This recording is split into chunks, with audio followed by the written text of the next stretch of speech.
Hey guys, FunnyGuyTimmy here for a very strange video. This is going to be kind of a Writing Wednesday video. I'm going to try to post it on Wednesday, but if I don't, well, it's just going to be me chatting. I wanted to do more videos of me talking about stuff other than voiceover and microphones.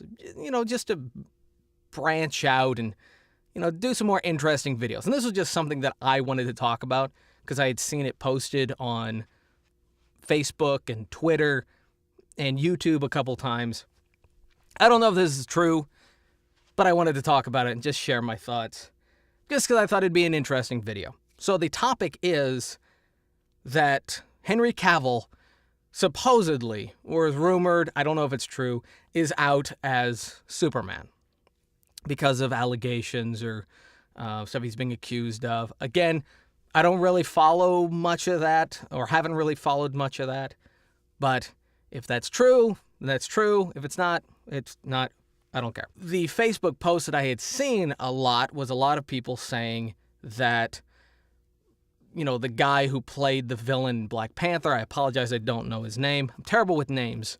Come on, let me hear you say it. I think it's Jordan. I want to say his first name is Jordan. Wrong! Anyway, he's a great actor, and people were saying that he should be the next Superman, or there were some people saying that he should be the next Superman. And of course, the internet has exploded over the idea of a black guy or black actor taking over a, you know, specifically white role, which I think is kind of a dumb argument here. It would be different. I think the race issue is normally one reserved for when it's a historical figure. You know, if you were to do, you know, George Washington was white. If you're doing Martin Luther King was African-American, or he was a black man. If you were to cast anyone opposite in those roles, that would be a problem. As opposed to an alien from many galaxies away, I don't think that's as big of a deal. I kind of don't care. But, let's say that that alien race does look like that. That is the alien race. And that's what Superman, the Clark Kent Superman, looks like. Let's say that that's set in stone. Could the guy who played, you know what? I'm going to look it up. Okay, I had it backwards. His last name is Jordan. It's Michael B. Jordan.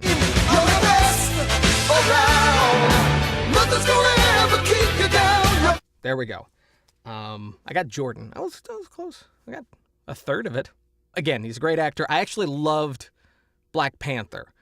It's not the highest in my list of Marvel movies, but I think the thing that really made it good was Michael B. Jordan. I think he really was what made this film great. Every scene that he was in, I absolutely loved. And I think he would be a really good actor to add to the DC universe. Now, how could there be a black Superman or a replacement to Henry Cavill's Superman? There's three ways you could replace, in my mind, and that's why this is going to be kind of a writing video, kind of an idea of how you could write a black Superman replacement. And my first way would be Steel. Steel would be the first idea that I would have for someone, an African-American, to take up the Superman mantle. Because in the comic books, he did. Steel was one of the superheroes who took up the Superman shield on his chest to fill the void when Superman died. And we're past the point in which Superman dies in the DC universe. Superman fought Doom, and he died. So that has already happened. And after that point is when Steel would have shown up. So if that's true, if that's correct, Steel already exists out there in the DC universe. So he's already ready to show up if that is something that they wanted to go with. Now, yes, you already have Cyborg, who is an African-American and all decked out with gadgets, and he's got his strength through his robotics. And then you have Batman, who is wearing an armored suit. already decked out, gadgets and all this kind of stuff. To add in another person in an armored suit and with mechanics, decked out with gadgets, I think would kind of be too much. So that's why he's low on my list. The second way would be the actual African-American version of Superman from one of the other dimensions. We've already shown the dimensional rift stuff, the time travel, the portals and stuff like that in the DC universe. You could easily have a new Superman come in from another dimension. Now, what I don't want them to do is to play it off like to not even write in the change in the script and just have him take up the mantle, if this is true, as if he's always been the Superman. Like, nothing strange here. I don't want them to do that. If anything, I want that Superman to actually disappear, die, go away, or something, even though they've kind of already blown their death card, and to actually bring in Michael B. Jordan as that version of Superman from that dimension. I think that'd be fine. That character already exists. He's very seldomly used, and there's not a lot of comics that actually showcase that particular version of Superman. But again, he already exists, and for any actual DC comic book fans, they would know that that character is out there. But the the final way, my number one pick for how to replace Superman with Michael B. Jordan, again, if this is true, would be Icon. Now, Icon is a very niche or small character. He actually started out in someone else, in a different comic universe, in a different comic book company.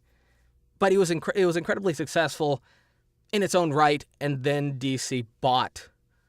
I don't know if they bought the whole comic book company or just Icon, but he and Superman have gone toe-to-toe, and he is seen in some of the comics. His backstory is actually very, very interesting. If you don't know who he is, go look him up. He's actually a really cool character. Almost a little too similar to Superman in a way, with his origin to how he got to Earth. But there are enough differences that they could expand on the differences of this character to make him his own. Also, again, he basically is Superman without being Superman. So you could replace Superman in the lineup with, if you were just to look at it as, you got Batman, you got the gadget guy, you have the Amazon woman, you have Green Lantern, the fast one, you have all this kind of stuff, and you need the heavy-hitting, strong, flying character. You can just replace him with Icon. Maybe that would be more of a temporary fix, but it would be a way of replacing him with, his own superhero. And then if they wanted to bring in Superman later, replace him with someone else, or maybe bring Cavill back, I don't know what is his deal, they could do that and still keep Icon, and you could still keep that character. I'm not saying that they shouldn't have a black Superman. I kind of don't care. This is kind of, DC right now should be an experimental ground. I really feel like it should be, because they can't do worse than Batman v Superman or Suicide Squad. Those are both really, really bad. I think Man of Steel was okay. It had plot holes and all these kind of questions that just took it to pieces when you think of, well, why did they do that? Why would that be a thing? If you think too hard about it, you can tear it to pieces. But Batman v Superman was bad from beginning to end. Its plot structure was horrible. It ran too long. It was like 3 films in one. Justice League was okay. I hated the villain. The plot was weak. Everything involving Superman was terrible, but everything else was okay. It was fine. I didn't see Suicide Squad because I kind of didn't care. I didn't care who I don't care for the minor villains of Batman. I don't. I really don't care. Some people liked it, some people hated it. But then Wonder Woman I liked. Wonder Woman of that lineup is my favorite of those. I actually liked Wonder Woman. Now, if you compare it to Marvel movies, it's kind of low on the list. But for a DC movie, DC, universe, it's really, really good. So it's my favorite thus far. So right now, they can kind of gamble with, the DC universe. And then, if they wanted to reboot it, they can just look at it and go, all right, don't do that, don't do that. Just like a checklist of don'ts. Don't kill off Superman too soon. Don't have Doomsday, this giant cave troll, stuff like that. So I really feel like they could do anything they want with the DC universe. I kind of don't care at this point. I may still see their movies, but I'm not going to theaters for it.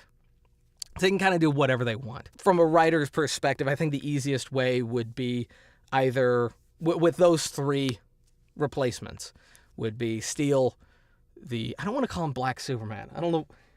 I don't want to do that, but one of the other universe Supermans, and then Icon.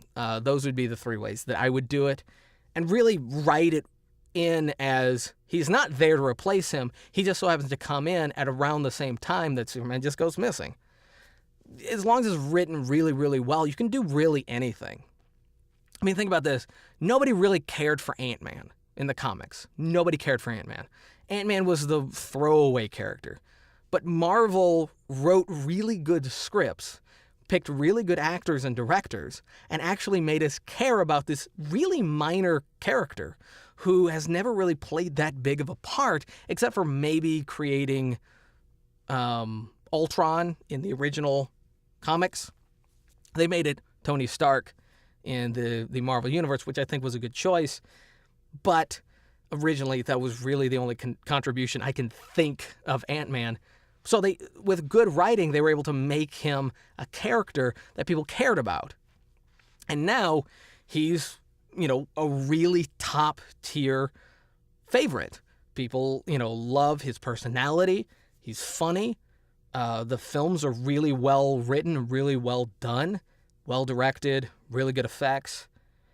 I really, really think that anything can be fixed and anything can be done if it's written well. Again, with Scarlet Witch and Arrow, or Hawkeye. With Hawkeye and Scarlet Witch, again, these were minor characters that no one really, really liked. Everyone likes the heavy hitters, Thor, Captain America, Hulk, Spider-Man.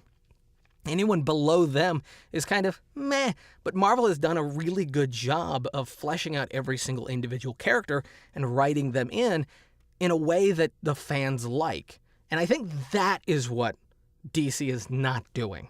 They're thinking, oh, we need the plot of these characters. We got all these different superheroes getting together and they fight this big bad guy. No, they're missing the subtleties. They're missing the characters and the writing of the individual characters and how they play together. That's what DC is missing. DC is missing the small things. There's all these scenes in the Marvel movies where you always have the hero kind of be very honest and earnest with either the other heroes or just in a way that only we get to see, the audience, and it makes us love them more. I can't think of any of those kinds of scenes other than in Wonder Woman where we actually really get any of that from any of the other superheroes. Flash came in. We don't know anything about him other than he's fast, and any of his backstory, his father. Nobody cares about his father in the movie. It didn't matter. It really didn't matter. There was no emotional connection. It was one scene with him, and that was it. Nobody really cares. Aquaman, again, comes out of nowhere. No one feels anything for him. If any of those characters got stabbed in Justice League, no one would care. It was really, really sad that no one would care because they just came out of nowhere. And it's like, oh, that's them. That's them right there. You didn't give us time to like them. You didn't give us an introduction to them. And it doesn't have to be an origin story, just a good introduction. Now I feel like I'm ranting too long. Shut up! You can basically have anybody replace anybody in a film as long as it's written well and you give us enough time to love them. Michael B. Jordan is a great actor, and he was, in my opinion, the best thing about Black Panther. Yes, Black Panther was the focus, but I liked Michael B. Jordan more. There was my favorite scene in Black Panther, again, spoiler alert, not too much of a spoiler alert, but there's a scene where he's in the dream soul verse or whatever, where he's talking with his father and he's crying. He's not really saying much, and there's a very small interaction with him and his father, but he's crying. I love that scene. I really love that scene, and I think that kind of scene is why we loved that character and why we like Michael B. Jordan as an actor. Take advantage of that. Give us those moments, not the big super CGI green screen effects. Give us those moments. Make us love the characters. And if you make us love the characters, you can have a black Superman. Because if you give us a character that we feel for, it doesn't matter what he looks like. It doesn't matter what his skin color is, where he comes from. Just make us love the character. Kind of just a weird rant I just wanted to throw out there. Probably no one's going to see it, but if you do, leave a comment down below letting me know if you like this video, if you like this kind of extra format or extra kind of videos, extra content, I guess. If you like the writing tips or just my advice or reviews or stuff like that, again, leave that down below. If you didn't like this, you think I'm just an idiot on the internet, give it a thumbs down. That is your constitutional right. Unless you're from another country, then you guys don't have a constitution. If you like the video, give it a thumbs up and subscribe if you're new. And until next time, peace.